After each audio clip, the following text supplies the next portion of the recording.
Hello everyone. In this lesson, I suggest focusing on pagination. We could have an infinite number of ideas. If we load them all from the server at once, firstly, it would take a long time to load. And secondly, well, that's not how it's done. We need them to be loaded in portions somehow, and we actually have 3 methods to solve this problem. There is classical pagination, where you see numbers 1, 2, 3 at the bottom of the page, like in a Google search, and you can navigate through them. But this is done very rarely. Usually, new entities load as you scroll, like in Facebook or Instagram feeds. So, I propose to implement this particular method, but we will implement it in 2 approaches. First, we will have a Show More button under the list of ideas. We will click on it, and new ideas will be loaded.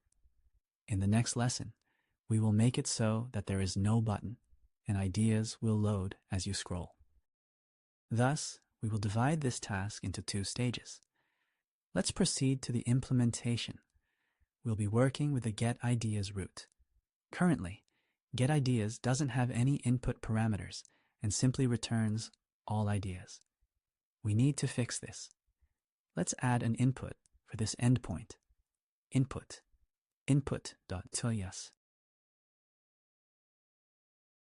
What will it accept?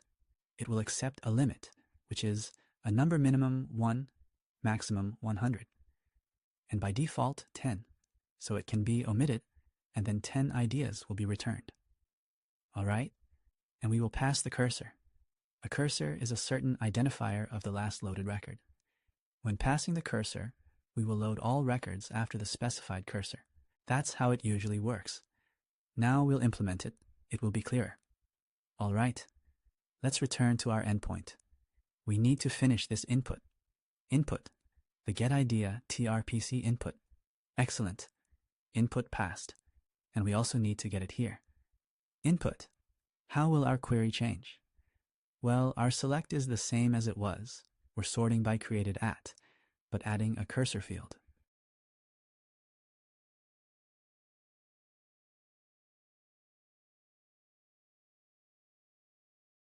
If our input has a cursor, then we'll say created at is the cursor. If there's no cursor, then the cursor will be undefined. There's also a property called take. It's the number of records we need to fetch.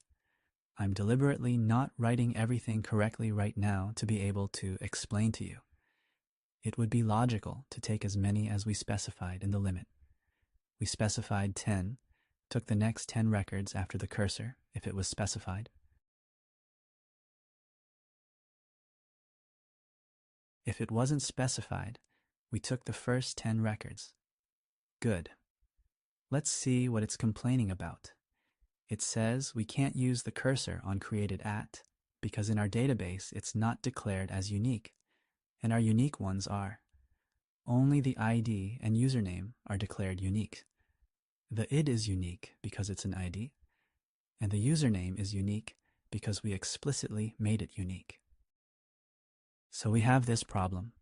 We need to make the cursor do something else for some reason. Technically, we could make the cursor work by ID, but our ID is currently a string that actually represents one ID. It's not certain that this string is conditionally larger than the previous string when compared.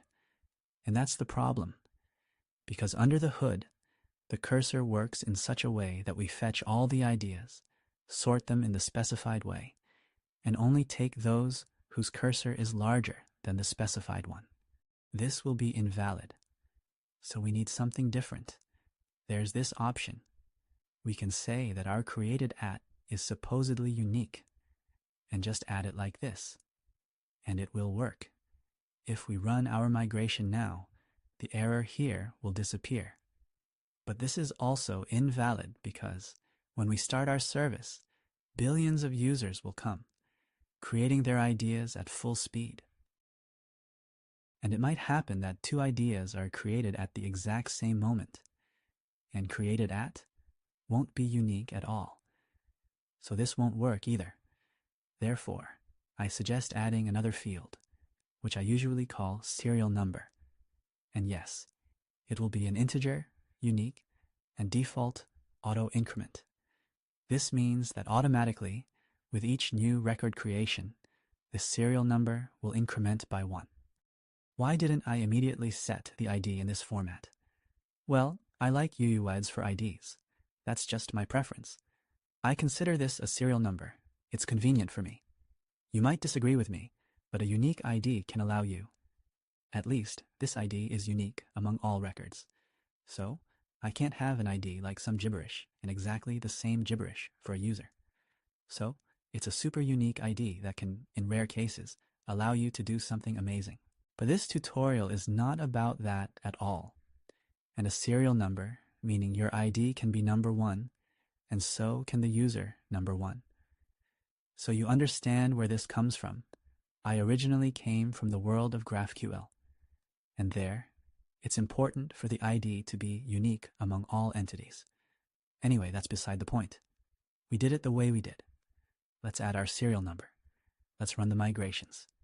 PNPM, B, PMD, right? So, unique, const, right? And then, well, it says this migration might fail if there are some non-unique values. Let's add it. So, add serial number to ID. All right, migration done. We can check in our database what we have with the ideas. Here they have a serial number, and we see that it is set from 1 to 18. All right then, let's get back to our code. And now let's do the following. Our cursor will be on the field. Let's update the TypeScript server.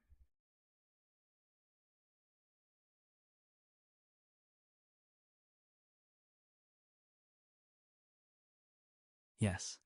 Well, what? Can it see it? Serial number. Yes. Not assignable. Yes, something with the TypeScript server not loading. Once again, restart test server. Did we call it correctly? Serial number? Yes. Serial number. Okay. It's unique. It's unique. We are searching by idea.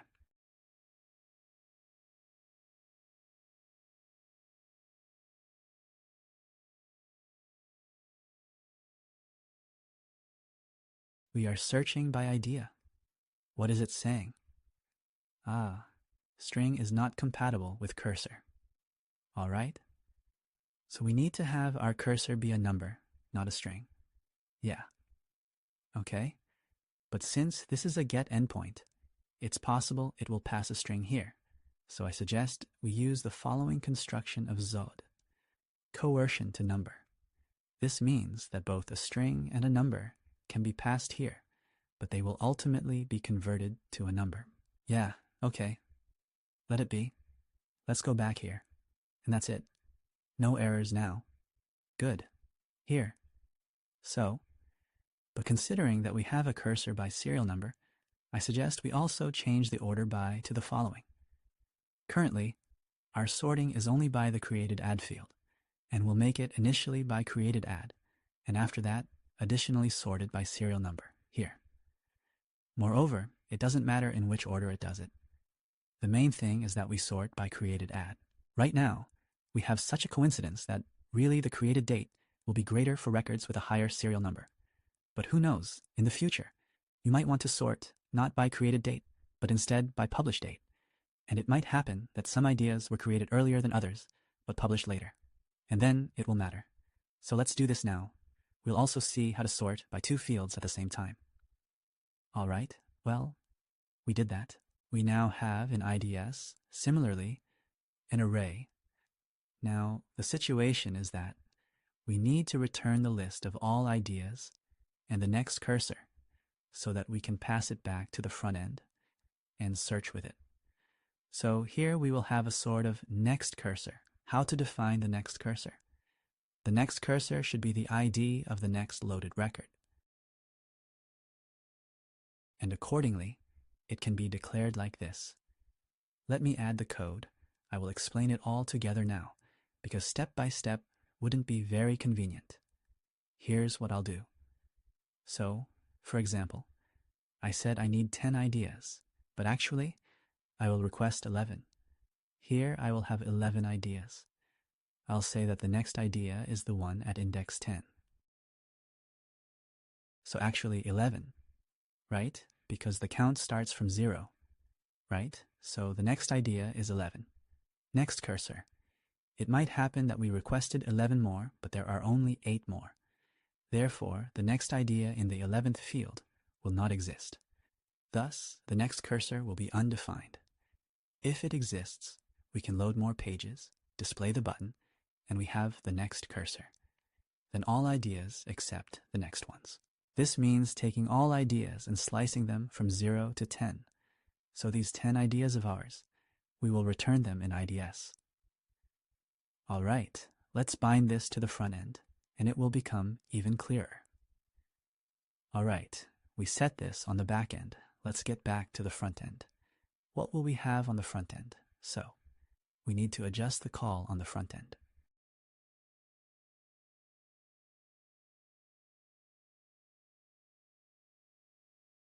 Well, first of all, here. Now we need to pass a certain limit. We may choose not to pass it, then it will default to 10, but it will be inconvenient for us to see how it works now. Let's temporarily set the limit to 2. All right, we've set the limit to 2. Moving on. TRPC has a special method that allows us to create these infinite queries in a convenient format. It's called not useQuery, but useInfinityQuery. When we do useInfinityQuery, we should also pass additional options.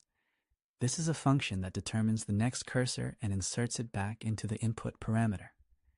getNextPageParam. Last page. Aha. Last page is what our endpoint returns. And we say that it's indeed last page next cursor, which we returned from here.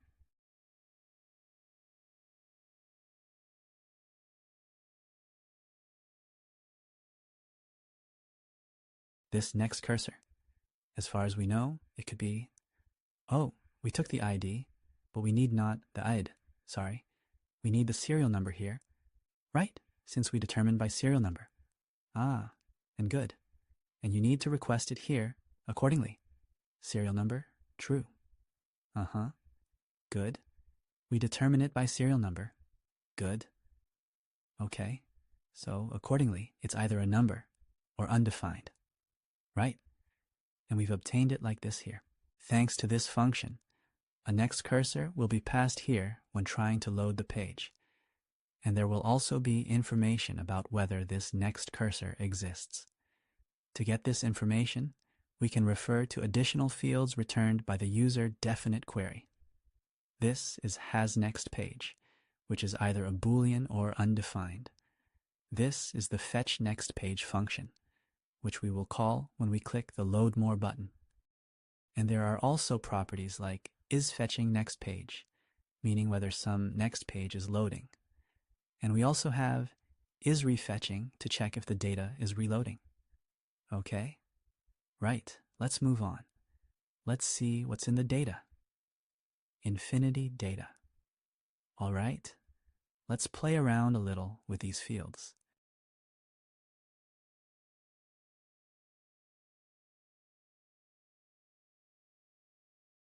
So you understand, now in data, this infinity data returns the following. Let's do a console.log to study a little what was returned. Console.log. Okay, and here I'll output null for now, so no errors. Bother us? Console.log. Okay, let's go to the page with all the ideas and look at the data. Look, in data we have pages, and in pages there's an array with what our endpoint returns.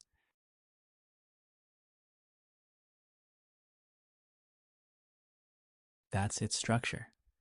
If we do a fetch more now, another array element with the same structure will appear. So when displaying on the front end, we also need to merge all of them together. Let's get to it now. Okay? Now let's restore the previous value. Okay. And now this is also a bit inconvenient. We'll have to do it another way. Look, we'll have a header all ideas, and then we'll check for any loading from loading or refetching.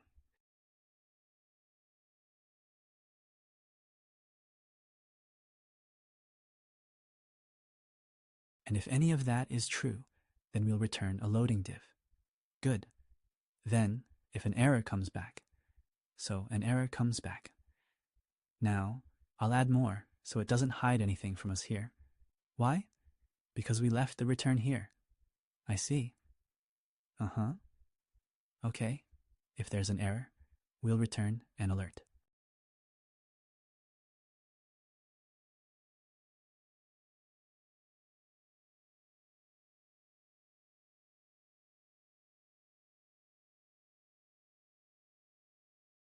All right. And if we don't get an error, then yes, we'll return our list of ideas. Good. But it's not that simple. We need to collapse all the ideas. So in the data, we no longer have ideas.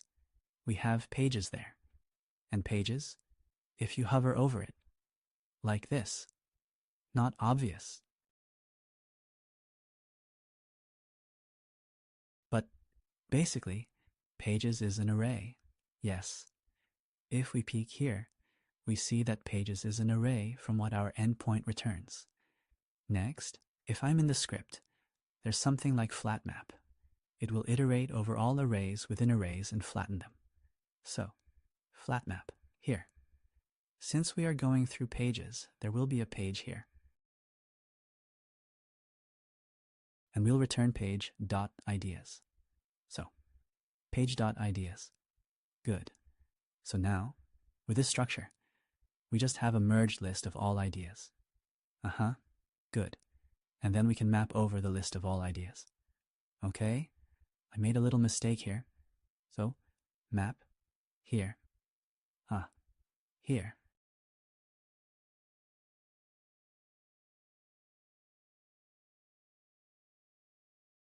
Here's an extra bracket. Okay.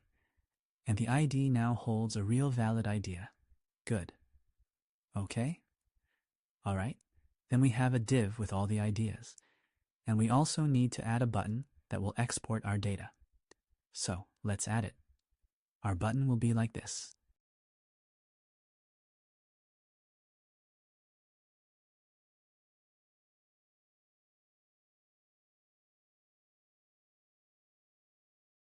Div, class name, class name, class name, class CSS more. We need to show this button only if we have an elephant. Let me better copy the code. Rather than entering it gradually, I'll explain it all at once. Yes, I think that will be simpler. Okay. Here's our div with class CSS_more. And if we have a new page that hasn't loaded yet, then our button is load more. Well, in this case, it's a link. Although I think it would be better to make it a button, not a link. If something seems clickable and doesn't actually have an href or two, then it's better to use button.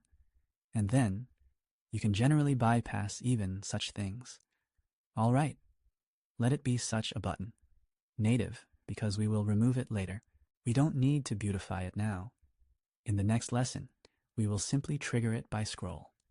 All right, so if there's a new page and it's not loading now, there will be a button which on click will call fetch next page. When we call fetch next page, our fetching next page will become true. And accordingly, the button will not be shown anymore. That's it. But if we are fetching the next page, then we will show loading here. That's our system. All right. We added that. And a little styling tweak. This button needs a margin in front of it. Let's add it. We have IDs for that.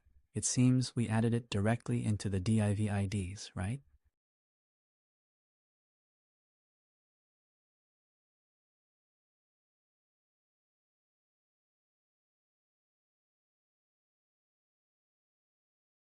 All right. Since we added it into the div IDs, let's add it right here. Okay, we've saved it. Did we break the back end or front end? We didn't. Let's take a look. So there's a load more button. In the data, we see pages. And here we have two ideas. All right. Next, cursor 16. Let's click load more.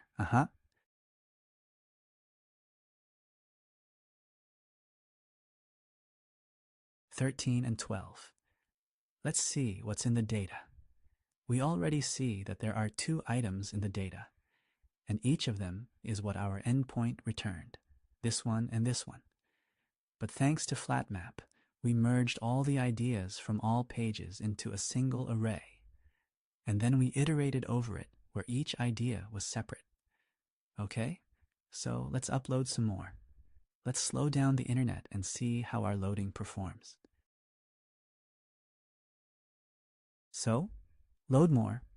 Loading. When it loaded, a button appeared. Okay, let's return the internet to normal speed. Click load more, and let's see what happens when we reach the end. So, we load, and that's it. When there are no new ideas left, they no longer appear. As you might have seen, we have a cursor there, here, in the data. If you look, it somehow operates there. It doesn't match these names, but that's normal because this is the serial number, which we don't display anywhere here right now. It just sits in our table and was automatically assigned. So, this is some internal part of ours. Good. So, here's the entire list of our ideas. The load button works. Great. That's it. Thank you all. In the next lesson, we'll make it work automatically on scroll. Thanks. See you soon.